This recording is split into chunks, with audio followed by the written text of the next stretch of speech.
Magandang araw pong muli sa inyong lahat. Welcome back to our channel. Ito pa rin ang Ganap Canada. At sa araw na ito, ang episode natin, pag-uusapan natin yung mga bagay-bagay na very common na ginagawa natin sa Pilipinas. Very uso na ginagawa natin doon nung nandun pa tayo sa Pilipinas. Pero nung nakapag-abroad tayo, nandito na tayo sa ibang bansa, hindi na siya uso.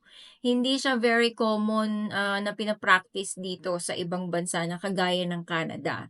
So yan ang ating paksa for today. Muli, if you are new to our channel, please subscribe, like, comment, and share. And also, gusto ko din pong kunin ang pagkakataon na ito to say thank you sa lahat ng mga nanonood at sa mga nagsusubscribe ng aming channel. Thank you so much po. So, ang episode natin for today is yung mga bagay-bagay na uso sa Pilipinas na alam natin nung nandun pa tayo, tapos nung nag-abroad tayo, lumipat tayo dito sa ibang bansa na kagaya nga ng Canada, hindi na siya uso or hindi siya very common na pinapractice dito. So, una dyan is yung pagtawag natin ng sir, ma'am sa mga boss natin, lalong-lalo na sa trabaho.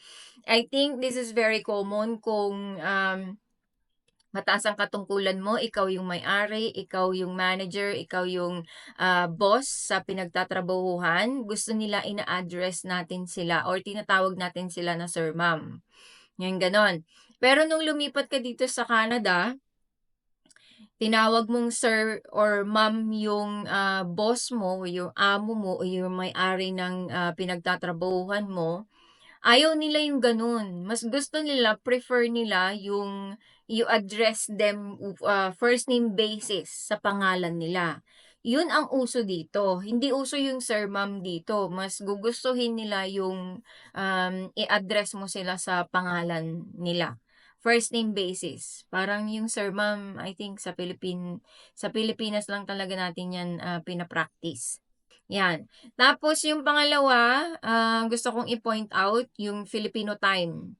Kasi tayong mga Filipino, very common sa atin or talagang usual na yung nalilate pagka mayroong mga meeting, may mga appointment, may mga parties na pupuntahan.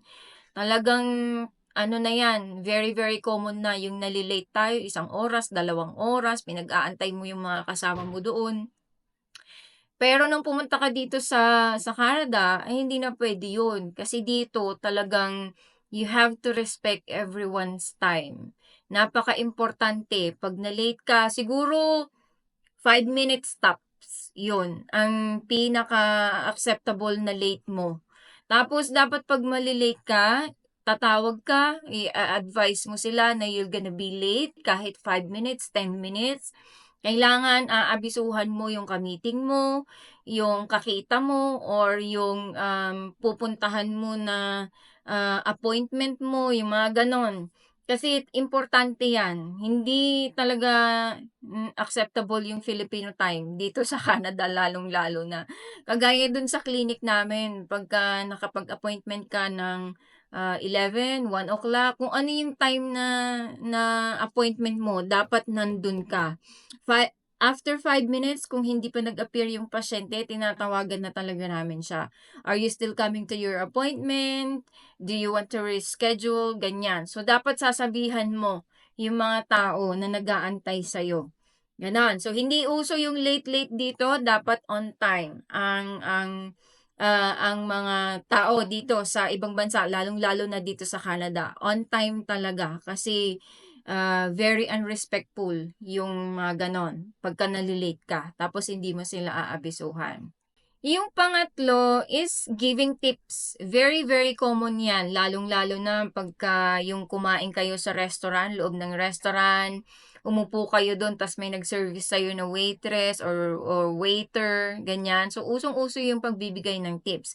I'm not just sure kung very common or uso din ito sa Pilipinas, yung pagbibigay ng tips. Kasi matagal na ako talagang hindi umuwi ng Pilipinas, alam niyo 'yun? Tapos nung nasa Pilipinas naman ako, nasa baryo lang din naman ako, wala namang mga sosyal na mga restaurant doon. Kasi taga-baryo naman ako. So, hindi ko nararanasan yung pagbibigay ng tips-tips na ganyan. Tsaka, hindi ko talaga alam. Wala akong alam pagdating sa mga tips-tips na yan. Wala akong experience sa Pilipinas. Pero dito, sa Canada, that's very common. And I think ang acceptable percentage ng tips para sa akin pag kumain ka sa labas, sa restaurant, 15%. Kasi ngayon kung mapapansin ninyo, yung mga machine card ng mga restaurant ngayon, meron na talagang nakalagay na 15%, 20%, 25%, ganon, yung mga machine nila. So, ang very, very acceptable tips sa aking palagay is 15%.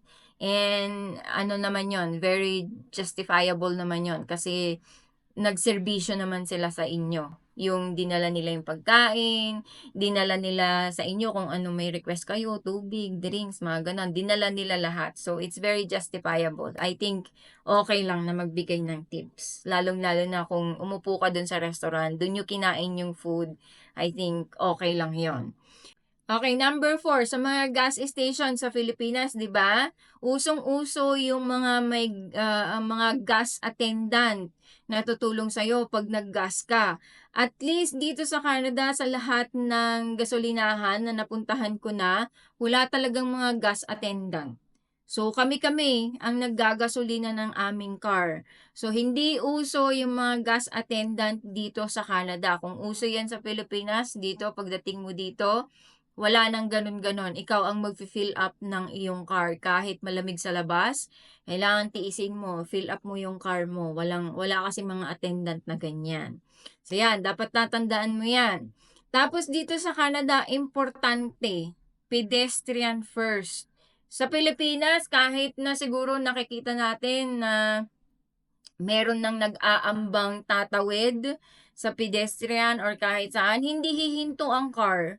Dito talaga, pagka merong nakita na kahit nasa gilid lang siya ng daan, tapos feeling nung driver na parang tatawid yung tao, titigil talaga sila. Oo, patatawirin nila yung tao. Kasi dito talagang pedestrian first dito. Kahit hindi mo titingnan yung sasakyan na paparating, titigil sila talaga. So, uso yun dito sa Canada. Pedestrian first. So, kung sa Pilipinas, hindi ka patatawirin, dito sa Canada patatawirin ka. Ikaw ang unang-una. Ang mga taong tatawid ang mga priority. Yan. So, uso yan. Tapos, ang ano na to, pang-anim, yung mga nagpapayong na wala namang ulan.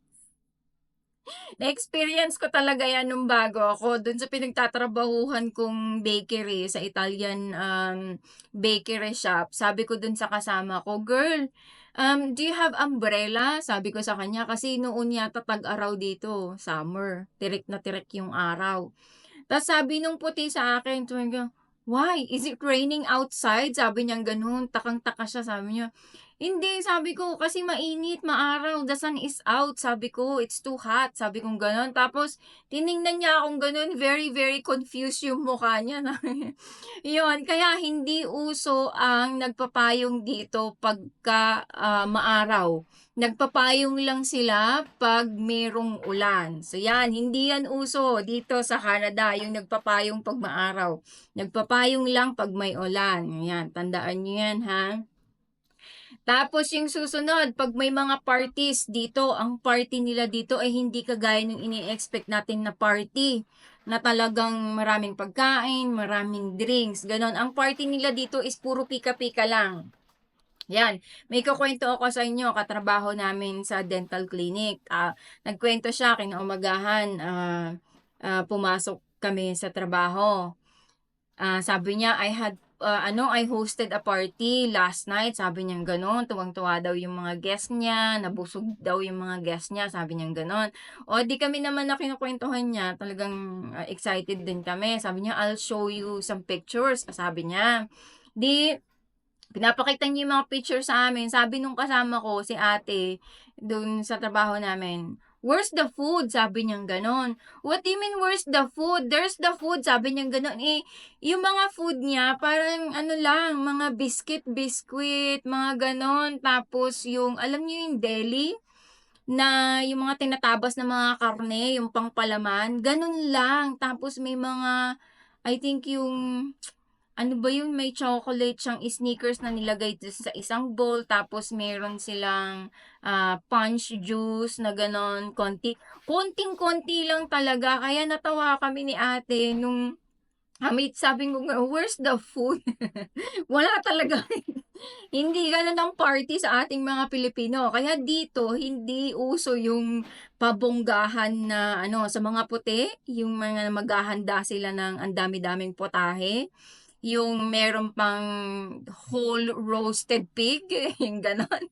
Hindi uso yun. Kaya kung ikaw, Pilipino ka, pupunta ka sa party ng mga puti, I suggest, kumain ka bago ka pumunta sa party nila. Kasi magugutom ka for sure. Kasi hindi yung ini-expect mong party ang madadatnan mo doon.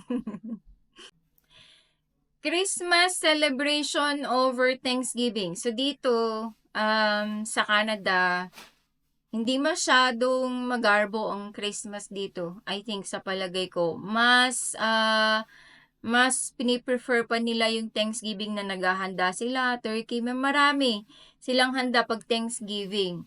Tayo lang naman Pilipino yata ang naghahanda dito sa ibang bansa kapag ka Christmas. Yan. So, hindi masyado. Tahimik lang pag Christmas dito. Hindi kagaya sa Pilipinas na talagang ramdam na ramdam mo. I mean, September pa lang, ramdam mo na na darating na yung December kasi ang dami ng palamuti sa labas. Dito sa Canada, hindi mo ramdam yun. Wala. Raramdaman mo lang na talagang Pasko na kung December 24 na. Yun lang. Ganon, ang Pasko dito sa ibang bansa. Mas prefer pa ng mga puti na maghanda, mag-celebrate pagka Thanksgiving, yung mga ganyan. So yan, at saka yung mga Mother's Day, Father's Day, alam nyo ba, nung bata ako, hindi ko alam na may mga ganyan-ganyan pala. Nung nakapag-abroad lang ako, dun ko lang nalaman na meron palang celebration for mother, meron palang celebration for father, mga ganon. Tapos meron akong isang komento dun sa trabaho ko, sabi niya ganon. From India siya, sabi niya, nag-comment siya, sabi niya, kasi Mother's Day yata yung araw na yon. So, maraming mga hindi nag-show up na mga pasyente doon sa clinic namin kasi Mother's Day nga pinaghahandaan nila yung yung okasyon na yan. Sabi niya gano'n, bakit yung mga puti, sabi nila, nagse-celebrate sila ng mga gano'n. Tayo naman, lalong-lalo na tayong mga Asian, sabi niya, wala namang ganyan-ganyan sa atin, hindi uso, sabi niya gano'n. I think yung mga puti yata naghahanap lang ng dahilan para mapuntahan yung nanay nila, masabihan yung nanay nila tsaka tatay nila ng I love you, thank you tatay, thank you nanay, sabi niya gano'n. So, natawa ako dun sa comment niya. Sabi ko, makes sense. Sabi ko naman sa isip-isip ko. Kaya ayun.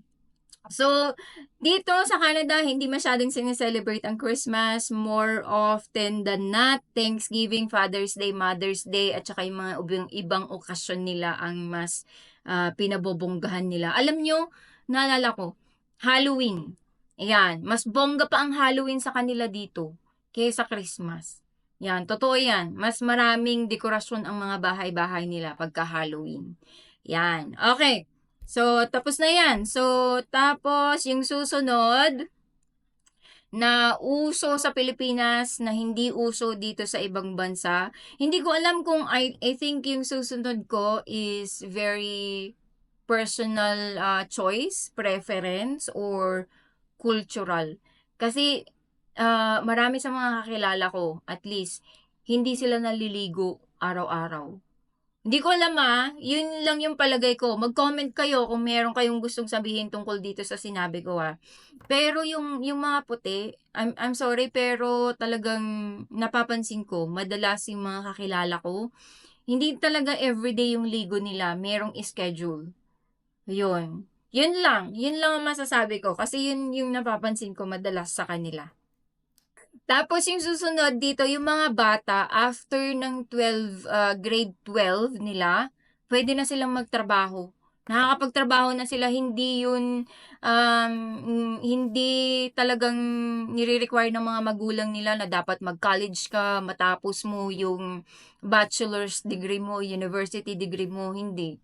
Napapansin ko yung mga bata dito, yung tipong pagkatapos na sila ng high school, it's up to them kung magka-college sila or kung magpupurso sila ng bachelor's degree nila or kung magtrabaho na lang sila full-time.